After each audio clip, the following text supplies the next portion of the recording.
This is Covering the Spread, part of the FanDuel Podcast Network.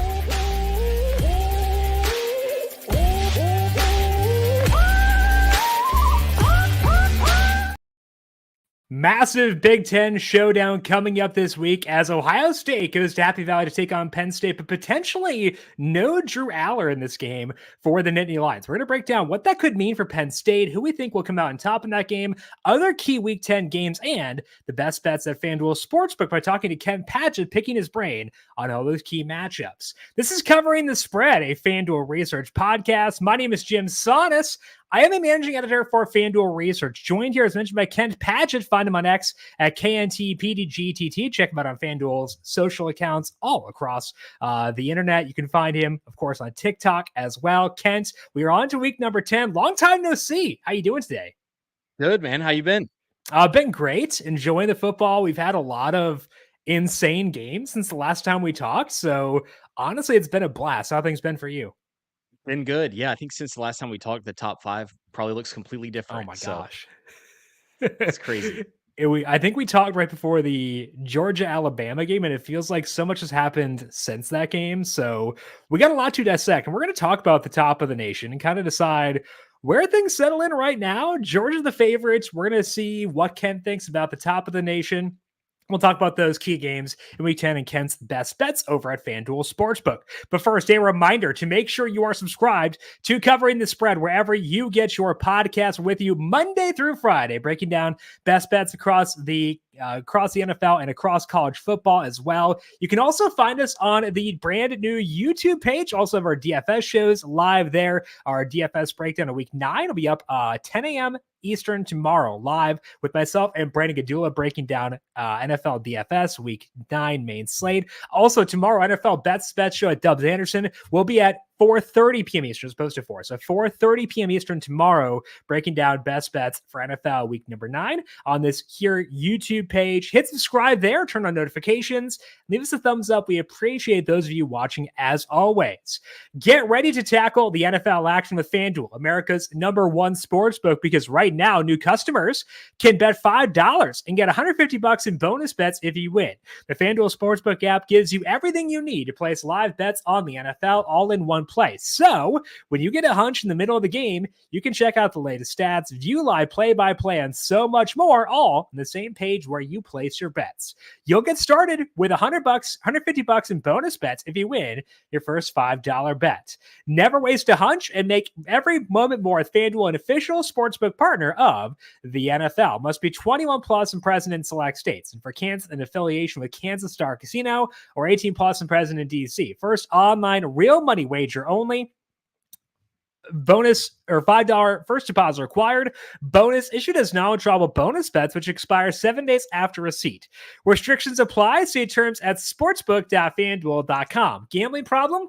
Call 1-800-GAMBLER or visit fanduel.com/RG. In Arizona, call 1-888-789-7777 or in Connecticut, 1-888-789-7777 or visit ccpg.org/chat in Connecticut. Visit mdgamblinghelp.org in Maryland. Hope is here. Visit gamblinghelplinema.org or call 800-327-5050 for 24/7 support in Massachusetts, or call 1-877-8-HOPE-NY or text HOPE-NY in New York. Now, Kent, let's begin with where you were just talking about, the top of the nation, because we got a larger and larger sample this year, and the confusion, at least for me, on who is the best team keeps on growing. Georgia, the favorites right now at FanDuel Sportsbook, they're plus 360 to win the national championship. I wanted to ask you, Kent, who you got as the best team in the nation as of right now? Yeah, and I know we'll talk more about some of the individual games and stuff, but after what I saw Georgia do to Texas, it was like a reminder to me, like, oh yeah, they're Ryan Williams 360 away from just being the best team in the country. So, like, for me, until further notice, I'm just slotting Georgia in as the best team there is, and we'll see where the chips fall behind them, and to fill out the rest of the bracket. But I'm riding with the Bulldogs until further notice. Do you feel like it's a definitive Georgia is #1, or are there other teams in the discussion for you right now? No, it's definitely not a feeling of, like, in previous years, it's been, Georgia's #1. Right.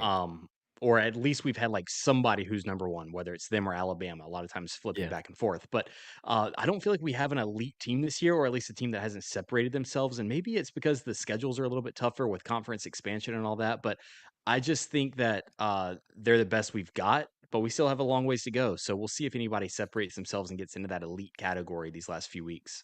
Still a long ways to go. A lot of big games to be played, including some on Saturday. So let's dive in now to the key games across week number 10 in college football. Let's begin with the headliner, the big banger for this weekend. That is Ohio State at Penn State right now at FanDuel Sportsbook.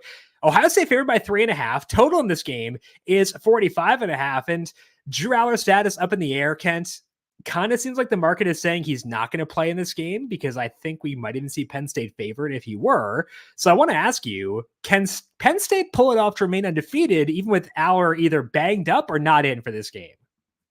Yeah, it'll be a good game regardless. Ohio State gets really lucky here that it's a noon game and not the night game, which I'm kind of disappointed that we get to see like a big whiteout Saturday night. But I can't wait for this one. It's really like feels like a play-in game to that Big Ten Yeah, championship.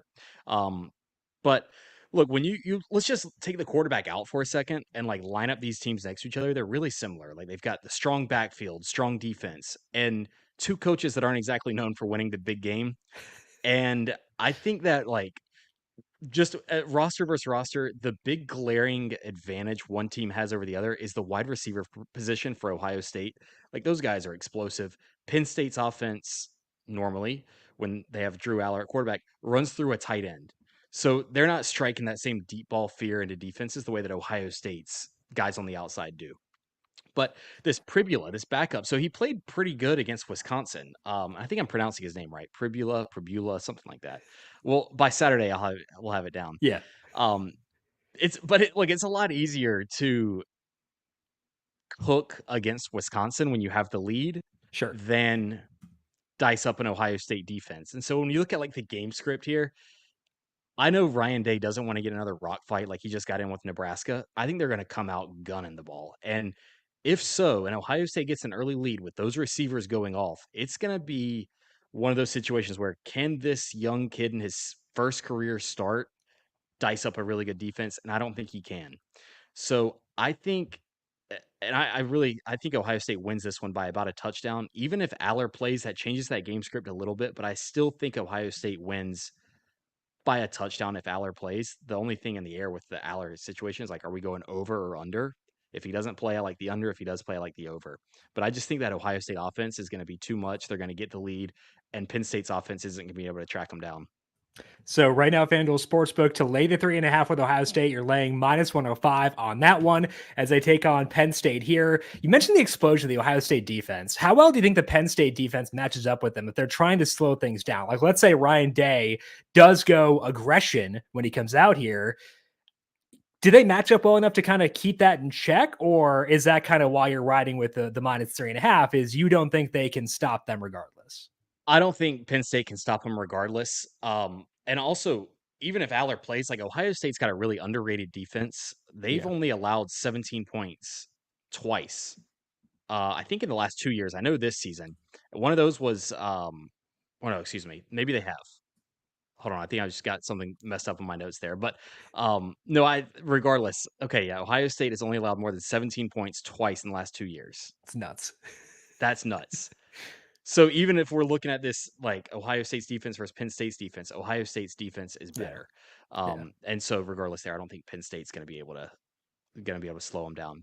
Yeah. All right. So we're liking Ohio State minus 3.5, minus 105. And then Aller will kind of dictate where we go with the total in this game. But if Aller does not go, lean towards the under. 45.5 is minus 115 for that one.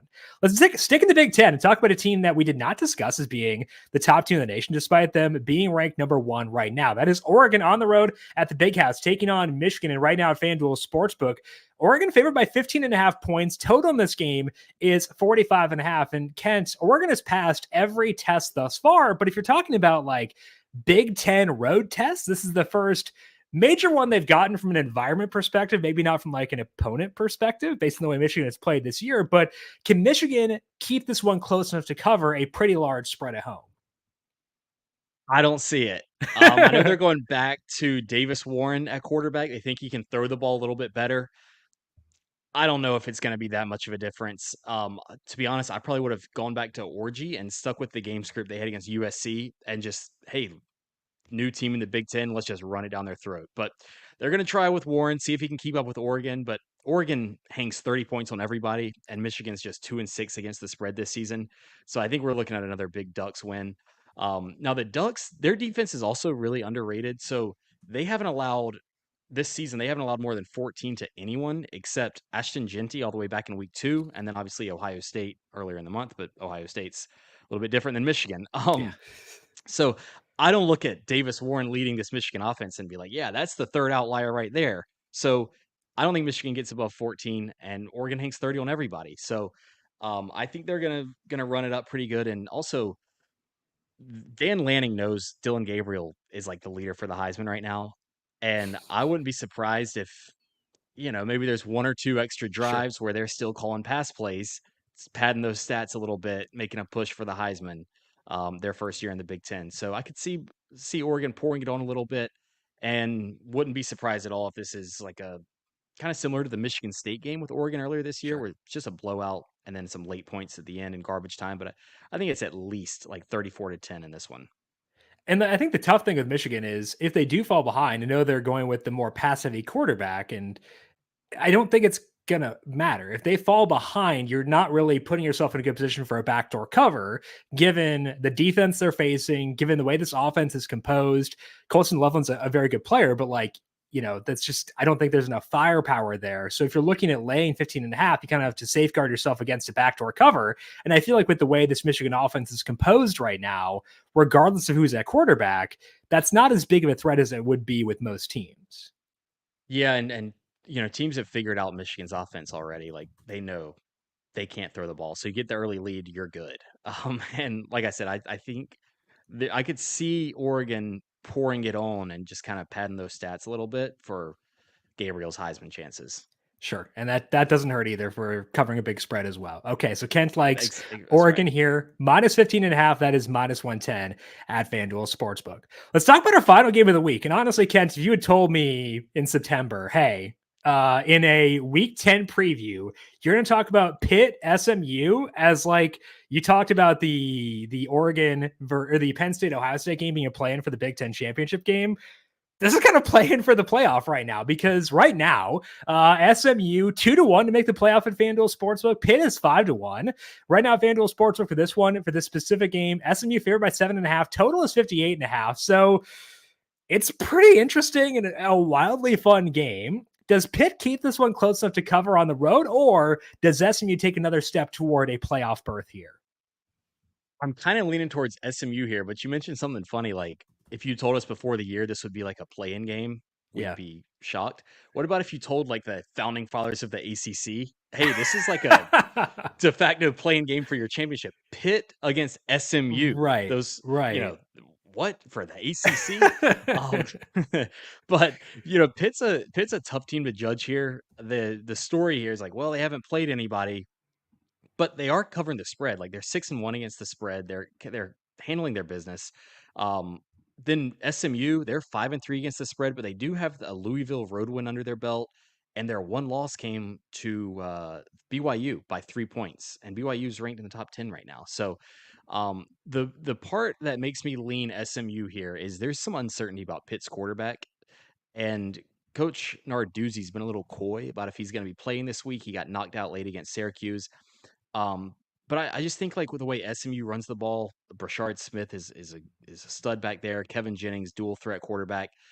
This like one of the strengths of Pitt's team is like they have 10 interceptions this year, and I know a lot of those came in the hands of pick sixes to Kyle McCord last week. But like the way SMU runs the ball, I think neutralizes how opportunistic that secondary can be. So I think this is going to be an SMU one. Even if Pitt's quarterback plays, I think SMU still wins by a touchdown. But if he doesn't play, I think we're looking at a pretty easy SMU win. So I'm going with 38-28 SMU, who they're 5-0 against the spread in their last 5 home games. I think that holds.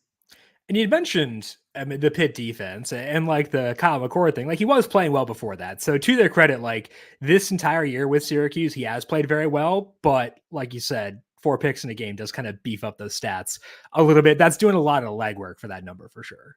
That's right. And that game was still like wild to just keep seeing new updates. Like Kyle McCord's throwing another pick six. It's like, what's going on here? Right. And the BYU loss for SMU, like BYU is a chaos team. Like they are wild in every single way. I'm not going to ding them too much for that. So like an SMU here, -7.5 is -110 at FanDuel Sportsbook. SMU trying to take another step towards the college football playoff again. It is fun to have this playoff system where suddenly a game like this matters a ton, whereas it may not have in previous years. So I know people were worried about that, but I think that we're seeing the fruits of that here being borne out with this Pitt versus SMU game. Okay, That's Kent, right. Where else is seeing value for week number 10 at FanDuel Sportsbook? So I'm going down to the SEC. Two teams come. So the game I want to talk about first is Georgia and Florida. So it's two teams coming off a bye. Obviously, the neutral field, world's largest cocktail party.